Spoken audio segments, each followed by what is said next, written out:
leo ndugu watazamaji wa SL Media, kuna mikutano ambayo inaendelea Njombe mjini. Mikutano hiyo ni ya Njombe Net Event. Majuma mawili yamepita na leo hii unavyoniona ni juma la 3 linaenda kuanzwa. Mambo yalikuwa mengi, wale wa kujifunza mambo ya afya, kaya na familia, lakini na mahubiri yalikuwa mazuri zaidi ya kukufunza wewe na kukuponya kiroho, kiakili pamoja na kisaikolojia. Kama mnavyoniona nipo na kundi la watoto wazuri kabisa. Hapa nipo katika kanisa la Wasabato mtaa wa Lugarawa. Siku hii ya leo ni siku ambayo ni maalum kabisa kwa ajili ya watoto. Ni sabato ya wageni ambao watoto wanaoishi katika mazingira magumu wamekarimiwa hapa kama mnavyoona. Hapa nimekaa nao kama mnavyoona, ili benchi la mbele ni watoto hao ambao wapo katika mazingira magumu. Lakini wakaona sio mbaya, wakaja kuabudu na sisi ili waweze kuona kwamba na wenyewe pia ni sehemu ya jamii, lakini pia Mungu anawapenda. Mara nyingi huwa inaadhimishwa kila tarehe 23 ya mwezi wa 5 ya kila mwaka, na hapa wamefanya kama inavyotakiwa. Lakini pamoja na hayo yote, kuna mkutano ambao unaendelea wa Njombe Net Event. Umeamsha hamasa kwa walio wengi sana, kwa sababu unaongoa, lakini pia unawafanya watu wanakuwa na ufahamu wa mambo mengi. Hapa nimekutana na viongozi, kuna mwalimu wa watoto, lakini kuna mzee wa kanisa ambaye anahusika na idara hii. Ataenda kutuambia imekuwaje, hawa watoto waliwapata katika mazingira gani, lakini pia wamejisikiaje baada ya kufika hapa, wamewapokeaje, wamekutana na changamoto gani. Kama Watanzania pamoja na waabuduo wote tunapaswa kurudisha kwa jamii, lakini pia tunapaswa kuwakumbuka wale ambao wanaishi katika mazingira magumu, wanahitaji faraja yetu. Sisi wote ni watoto wa baba mmoja ambaye ni Mungu Baba tunayemwabudu kila siku, na anatupenda. Kama anatupenda, pale ulipobarikiwa kwa sehemu ndogo kabisa, unapaswa ushirikiane na ugawane na wenzio ambao hawana. Karibu uende kumsikiliza mzee wa kanisa sasa atuambie, lakini pia tutamuona mwalimu wa watoto atatuambia hawa watoto waliwapata katika mazingira gani. Je, wapo katika mazingira ya kanisa au mtaa mwingine? Karibuni sana. Sasa nipo na mzee wa kanisa ambaye yeye ndo anahusika zaidi na idara hii ya watoto. Ataenda kutuambia mawili matatu, tuendelee kujifunza. Habari mzee wa kanisa? Ni njema, tunamshukuru Mwenyezi Mungu. Karibu sana katika SL Media. Sijui wanakutambua kama nani, majina yako? Kwa majina naitwa Jasper Kasera, ni mzee wa kanisa katika kanisa hili la Lugarawa, na ni mzee ambaye ninasimamia kitengo hiki au idara ya watoto. Okay. Leo tunaona kwamba kuna watoto ambao ni wageni hapa. Wapo wengi kidogo kama ilivyo siku ya maadhimisho hii. Watoto hawa mnawapataga katika mazingira gani?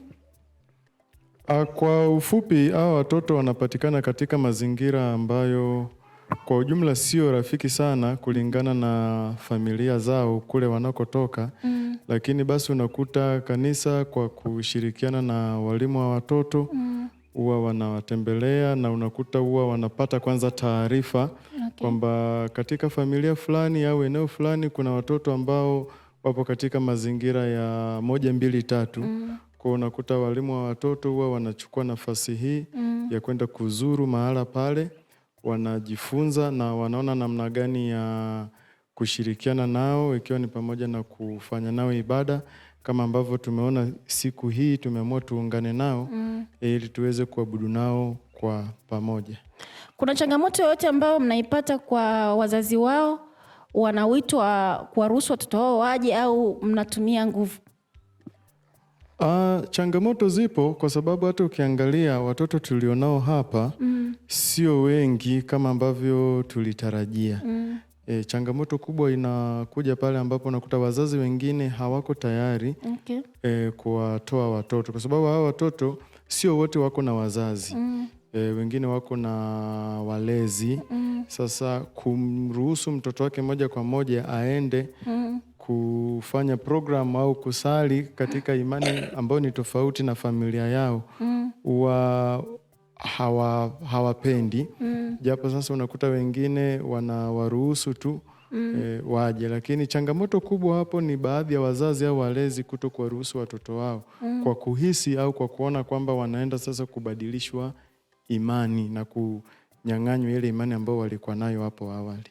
Okay. Kwa hiyo so wa imani hii watoto tulio nao hapa ambao tumeabudu nao karibu wote sio wa imani hii. Okay. Tukiachana na hao watoto wa washiriki ndani ya kanisa lakini tuliowaalika na kufanya nao ibada hata wewe nadhani unaweza kuwa unawaona sio wa imani yetu, ni wa imani zingine. Wengine unakuta wanatoka Roman Catholic, tuko nao hapa. Wengine yani niseme haya makanisa ya Jumapili ndio tuko nao hapa. Hii inaweza ikawa ina maana gani katika kanisa hili la Kisabato? Maana kubwa ya kufanya hivi hususan kwa kanisa la Kisabato ulimwenguni kote, sio kwa Lugarawa peke yake. Okay. Ni kuitikia ule wito ambao Yesu alisema kwamba acheni watoto wadogo waje kwangu. Sasa ni kwa namna gani tunatimiza ili azma? Ni kwa kusanya watoto kwa kadri tuwezavyo katika mazingira yao yote ili ya kwamba tuweze kujifunza nao. Okay. Najua Yesu aliposema leteni watoto wadogo waje kwangu, maana yake hawa watoto waweze kufundishwa tangu wakiwa wadogo. Okay. Lakini basi lengo si kuwafundisha tu. Lengo kubwa sana ni kuonesha upendo. Okay. Kuonesha upendo. Twampenda Yesu. Pambo la kanisa. Wow. Jamani, kama mnavyoona watoto wamechangamka sana. Wanafurahia siku hii ya leo, Sabato njema kabisa. Nipo na dogo hapa, ngoja niongee naye. Unaitwa nani? Emmanuel Isaac Mgimba. Unasoma darasa la ngapi? La 3. La 3. Ndiyo. Leo ni siku gani? Siku ya watoto ambao wanaishi kwenye mazingira magumu. Wanaishi katika mazingira magumu. Unaposikia mazingira magumu wewe unaelewaje? Kwa mfano, yaani mwenzako anaishi peke yake. Unamwona tu unapita, yeye anaishi peke yake.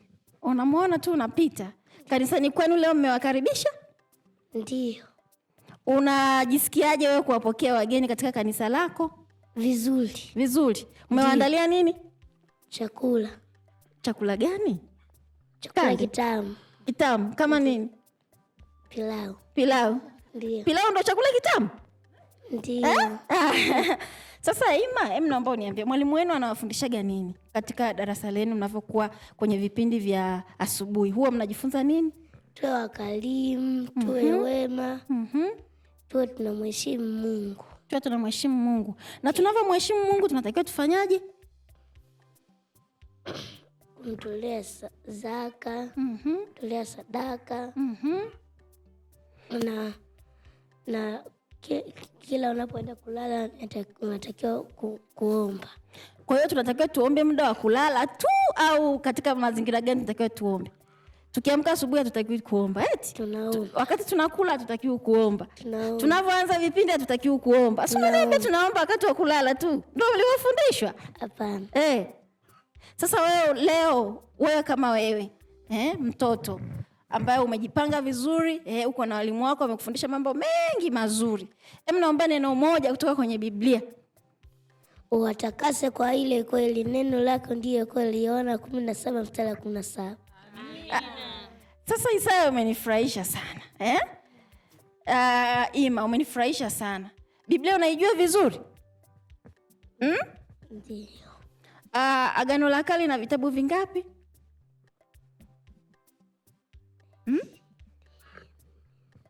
Umesahau? Umwambie mwalimu wako akukumbushe. Tumeelewana? Wewe unasoma lesoni? Ndiyo. Kuna mikutano sasa hivi ya Njombe Net Event inaendelea. Huwa unaangalia? Ndiyo. Nitajie pasta mmoja ambao unamjua katika mikutano ile. Jina moja la pasta. Baraka Butoke. Baraka? Butoke. Butoke. Ndiyo. Yeye katika mikutano ile ana nafasi gani katika mkutano? Mhubiri mkuu. Mhubiri mkuu. Ndiyo. Ndugu watazamaji, kama mnavyoona udogo ni genius sana. Kuna maswali hapa namuuliza, lakini naona hanionyeshi ile kwamba ana hofu, lakini anajua mambo mengi zaidi. Sijui kama wewe unafahamu, ambaye ni mtu mzima na mzazi, mnaona walimu namna gani wamewafundisha hawa watoto? Mtoto ana uwezo wa kukariri fungu la Biblia. Wewe unaweza jiulize na ujihoji kwenye nafsi yako kwamba wewe una nafasi gani katika kanisa lako, lakini na jamii pia inayokuzunguka, lakini unamtii Mungu katika kiwango gani? Kama mnavyoona tumepata mawili matatu hapa kwamba hii siku ni special sana. Kuna watoto ambao wanaishi katika mazingira magumu, wanahitaji faraja yetu. Lakini kuna mikutano ya Njombe Net Event inayoendelea, sio kwa ajili ya Wasabato tu, ni kwa ajili ya jamii nzima. Tunahitajika kumpokea Bwana, lakini pia kuishi katika zile njia ambazo ni sahihi na ni mapenzi ya Mungu. Usiendelee kubaki nyuma. Kunapotokea watu wanahubiri, wanatangaza neno la Mungu, wanatupa mafundisho, tusibaki nyuma. Tunapokumbuka kipindi cha Nuhu, kama wale watu ambao wanaifahamu Biblia vizuri, Nuhu aliamua kuchukua viumbe wengine tofauti na sisi kwa sababu tu ya kuwa na mioyo migumu. Sasa usiwe na moyo mgumu. Karibu sana uweze kumpokea Yesu awe Bwana na Mwokozi wa maisha yako, lakini ukabadili njia zako hizo. Hata kama ulikuwa una dhambi kiasi gani, Mungu bado hawezi kukuacha. Kama mnavyoona watoto ni faraja, lakini haya ni maua ya kanisa. Leo tumeshiriki nao na mmesikia mawili matatu kutoka kwa kiongozi wa kanisa. Naendelea kutoa wito hata mimi pia, tusiache kutenda mema.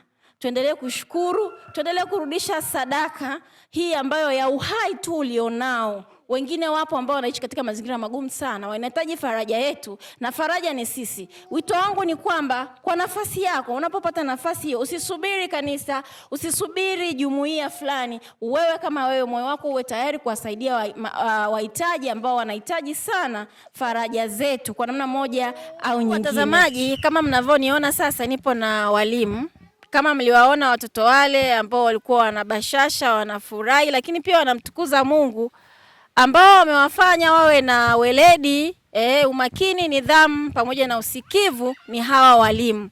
Tutaenda kuwasikia na wenyewe sasa wanalipi la kutuambia kuhusu madarasa hayo, lakini pia watatuambia majina yao, wanaitwa kina nani, na wanatumia muda gani kukaa na watoto kuwaelekeza mambo mengi ambayo wanayafahamu ya kibiblia, ya kimwili, lakini pia ya kiakili. Karibu uendelee kuwasikiliza. Habari ndugu mwalimu? Asante mtangazaji. Sijui wanakuita mwalimu nani? Labda kwanza niseme mimi sio mwalimu, lakini ni mdau wa watoto. Okay. Yes. Ninapenda watoto na ninapenda hii idara ya watoto. Okay. Ndio maana napenda kujihusisha sana na watoto. Okay. Sasa majina yako? Mimi kwa majina naitwa Caleb Ponsiani. Kwa kanisani ni kiongozi wa uwakili. Lakini pia mke wangu ni kiongozi wa watoto, kwa huwa nampatia ushirikiano. Nipo naye bega kwa bega kuhakikisha kwamba idara hii inaenda vizuri. Kwa mnatimiza ile ahadi la mwili mmoja? Naam, kwa sababu ni mwili mmoja, kwa kile anachokifanya na kukipenda na mimi nakipenda. Okay. Asante. Kwa majina naitwa Angel Thomas. Ni mwalimu na ni mkurugenzi wa idara ya watoto, huduma za watoto. Okay, asante sana. Lakini naomba na wapembeni yako pia aweze kujitambulisha. Kwa jina naitwa Ana Anji Mtega, ni mwalimu na ni mpenzi wa watoto. Na sijawahi kufanya utafiti kwa kwamba huko nyumbani wanafanya nini, lakini katika kanisa letu asilimia kubwa watoto ni watoto wa washiriki. Na kwa sababu washiriki wanakuwa hapa kanisani na wanaenda nyumbani wakati wa vipindi vya asubuhi vinapoisha, wanaenda nyumbani na wanarudi na watoto. Kwa hiyo kwa sababu watoto wanarudi, tunaamini kwamba wanakuwa wameitunza Sabato, hawatafanya zile shughuli zingine. ila changamoto inakuja, kuna watoto wa wazazi ambao sio Waadventista wa Sabato. Hawa watoto kwa kweli kwa mwanzo walikuwa wakija kanisani, wakirudi wanabaki nyumbani, hawarudi vile vipindi vya mchana. Lakini tumeshuhudia tangu kumekuwa na kanisa la watoto, tangu wamekuwa na sehemu yao ya kuabudia, wamekuwa wakirudi hata watoto wale ambao sio wa Adventista.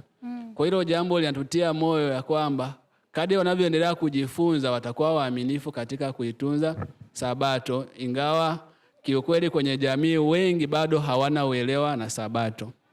Leo nimeona watoto ambao ni wageni kanisani, ambayo ni siku ya maadhimisho ya siku ya watoto wanaotoka katika mazingira ambayo ni magumu. Na watoto wale walikuwa wana furaha. Yaani unajua mtoto anapoenda mahali huwa anakuwa mpweke, na kama mzazi wake hayupo huwa anakuwa kama amejitenga hivi. Lakini watoto wale wanaonekana wako happy, wana furaha na nini. Wewe unahisi ni kwa nini? Siku zote kanisa la Waadventista kwanza ni kanisa zuri ambalo programu zao ni nzuri, zimepangiliwa. Kwa hiyo kitendo tu cha wao kuja kanisani wamekuwa na furaha, kwa sababu kuna programu za uimbaji, programu za kujifunza neno la Mungu. Kwa hiyo wamejikuta tu wanakuwa na furaha. Na ni imani yangu ya kwamba tukiwaalika hata Sabato inayofuata wanaweza wakaja, kwa sababu kanisa letu ni kanisa ambalo lina mafundisho mazuri na ibada ambazo zimepangiliwa, lakini hasa uimbaji huwa unawavutia watu wengi. Kwa ndio maana uliwaona wana furaha. Okay. Naomba mpe mwalimu wa watoto Mike atuambie, mwalimu wa watoto, je, watoto hawa waliofika leo kwenye maadhimisho walikuja wenyewe au mlifanya jitihada za kuwaleta kanisani? Asante kwa swali. Hao watoto tulienda kuwatafuta kwa sababu tunajua ni siku ya watoto, kutafuta watoto wenzetu walioko mbali ambao hawamjui Mungu na pia kwa kwenye mazingira magumu. Kwa hiyo tukafanya jitihada tukishirikiana na walimu wengine, tukaenda kuwatafuta. Tumezunguka na hatimaye tukawa tumewapata na nikawaleta kanisani wapendwa, na niliwaahidi nitakuja kuwachukua. Nimewakuta barabarani wananingojea. Kwa kitendo cha kuniona wakafurahi, wakajua tayari tumepata na sisi familia inayotujali, sio wapoke tena, ila tuna ndugu. Okay. Ndio maana wanafurahi. Sawa. Tumaini ya lenye baraka ni kauli mbiu ya mkutano wetu unaoendelea wa Njombe Net Event. Tumaini lenye baraka linawafikiaje watoto hawa ambao wapo katika mazingira magumu? Ndo kama tulivyoianza kazi, sio kwamba tunaishia leo, ila tutaendelea kuonyesha tumaini kwa wengine pia. Yaani hawa tulioanza nao na wao watawaleta na wengine na wengine na wengine. Kwa hiyo naamini tutaendelea kuwafuatilia na tutazidi kuwaleta na kuwaonyesha na kuwafundisha ili kwa baadaye na wao waone wenzio kwamba sisi tulikuwa kwenye mazingira haya ila tukapata tumaini lenye baraka ambalo limetupatia furaha. Kwa hiyo na nyie mnaweza mkapata furaha kama tulioipata sisi. Okay. Naomba umpe Mama Ana hapo Mike. Mama Ana, kuna mikutano inayoendelea ya Njombe Net Event. Unahisi hii mikutano ni ya lazima katika maisha haya ya dunia hii ambayo imejaa mambo mengi mabaya na machafuko? Unahisi huu mkutano ni wa lazima sana? Ndiyo, mikutano hii ni ya muhimu sana, hasa katika kizazi chetu ambacho kimejaa laana, machafuko na kila aina ya matabaka machafu yakiendelea, hususani unyanyasaji wa kijinsia, unyanyasaji kwa watoto, unyanyasaji kwa kina mama na hata kwa kina baba pia. Kwa sasa hii mikutano inavyokuwa inaendelea, watu wengi wanapata elimu ya kufunguka kwamba kama ni baba niishi vipi na familia yangu, na kama ni mtoto niishi vipi na wazazi wangu, na kama ni mlezi nifanye nini kwa mtoto huyu. Okay. Tuko kwenye kizazi ambacho watu wanaita Gen Z, ambacho kizazi hiki kina mambo mengi, yaani ni wavivu wa vitu vingi sana. Kazi hawataki, wakipewa kazi wanaona kama wanaonewa na kunyanyaswa. Ni watoto hawa kwamba anakuwa na mzazi lakini pia anakuwa mvivu kwenye kufanya kazi. Tunaenda mbali kabisa, hawa ambao wanapata elimu wanakuwa sekondari, wakifika nyumbani wenyewe wanakuwa ni watawala. Wanakuwa, mzazi anakuwa chini yeye kwa sababu ana kielimu, anataka mzazi ndo amfanyie kila kitu. Je, mna mikakati gani katika mikakati ambayo mnayo kwa hawa kwenu katika kanisa hili la Waadventista wa Sabato, lakini pia mna wito gani kwa walio nje? Wito wetu ni kwamba Mungu ameagiza watu wote kufanya kazi, na ndio maana ukifuatilia Sabato unakuta kuna kauli inayosema siku 6 ufanye kazi, utende mambo yako yote. Kwa hiyo tunawafundisha watoto pia kujitegemea, tunawafundisha watoto kufanya kazi, tunawafundisha watoto kuwa na mbinu ya kubuni vitu ambavyo vitaweza kuwasaidia katika jamii zao. Imani yako ya kurithi ufalme wa mbinguni kupitia watoto ipo kwa kiasi gani? Imani yangu kuhusu ufalme wa mbinguni kulisi pamoja na watoto ipo katika asilimia naweza nikasema, ndugu mtangazaji, asilimia 90. Kwa sababu Mungu anaagiza tuende mbinguni sisi na watoto wetu. Na hivi sasa tumejipanga kama unavyoona ndugu mtangazaji, tumeshaanza kujenga kanisa la watoto, tunawafundisha watoto na tukimwomba Mungu atupe kila aina ya mbinu kuweza kuwafundisha watoto kumwelewa Mungu vizuri, ili nitakavyokanyaga malango ya mbinguni nikanyage na hawa watoto. Amina, nashukuru sana. Tunaomba mpe mdau wa elimu sasa tunapoenda kuhitimisha, atuambie na yeye katika mikutano hii kupitia mhubiri wetu mchungaji Baraka Sadok Butoke, huwa anahubiri kwa uchungu sana. Matamanio yake ni kutaka tuokolewe, kama alivyosema kwamba somo la jana lilikuwa nasema mkumbuke mke wa ya kumbe tunafuatilia vizuri. Kwa hiyo kwa mnenaji yule unahisi ni asilimia ngapi watu wataongoka? Asante. Kwa kweli mikutano hii imetubariki sana. Na nipende kutoa wito tu kwa hili juma lililobaki, wale ambao wanaendelea kufuatilia mahubiri haya waendelee kusikiliza. Yamkini wakakutana na jambo ambalo litaweza kubadilisha maisha yao. Kulingana na mahubiri na mafundisho wanayotoa, kwa kweli kwa wale waliosikiliza hawatabaki kama walivyo. Na tumeshuhudia kwa juma la kwanza watu wengi wamempokea Yesu, takriban watu 5,000. Kwa tunaamini hadi miisho ya mikutano hii kutakuwa na watu wengi sana ambao watakuwa wamejitoa kumpokea Yesu na kumfanya kuwa Bwana na mkombozi na mwokozi wa maisha yao. Kwa kweli hatuwezi tukajua idadi kabisa kamili, lakini asilimia kubwa ya waliosikiliza mafundisho haya watampokea Yesu. Wewe ni kiongozi wa uwakili kanisani. Naam. Tupe neno la mwisho kama kiongozi ili tuwe mawakili wazuri katika kulitukuza jina la Mungu. Uwakili unaanza na mtu mwenyewe. Lakini tukija kwenye familia niwapongeze walimu kwa jitihada wanayoifanya kuwafundisha watoto. Watoto pia wanapaswa wawe mawakili. Okay. Sasa uwakili ni nyanja pana. Kuna uwakili wa muda, uwakili wa mali, uwakili wa miili yetu, uwakili wa mvuto, hata mvuto tu ulionao unapaswa kuwa wakili. Lakini pia kuna uwakili wa kalama au talanta. Kwa tutumie talanta zetu, tutumie mali zetu, tutumie muda ambao Mungu ametujalia, lakini miili yetu pia tuitunze. Wale ambao wamefuatia mikutano hii tumejifunza namna ambavyo tunapaswa kuishi, mtindo wa maisha ambao unatufanya tuwe na afya njema. Kwa hiyo nitoe wito katika swala la uwakili kwa upana wake, tujitahidi tuwe mawakili wazuri wa muda. Muda ni masaa 24 kwa kila mmoja. Tumepewa fursa sawa ya muda. Kwa hiyo tuutumie kuweza kufanya mipango yetu vizuri, lakini pia tufanye kazi ya Mungu. Asante sana. Mikutano hii imewaongoa wengi, lakini imeleta tumaini lenye baraka kwa walio wengi sana. Biblia inasema kila mmoja ni muhimili katika kanisa.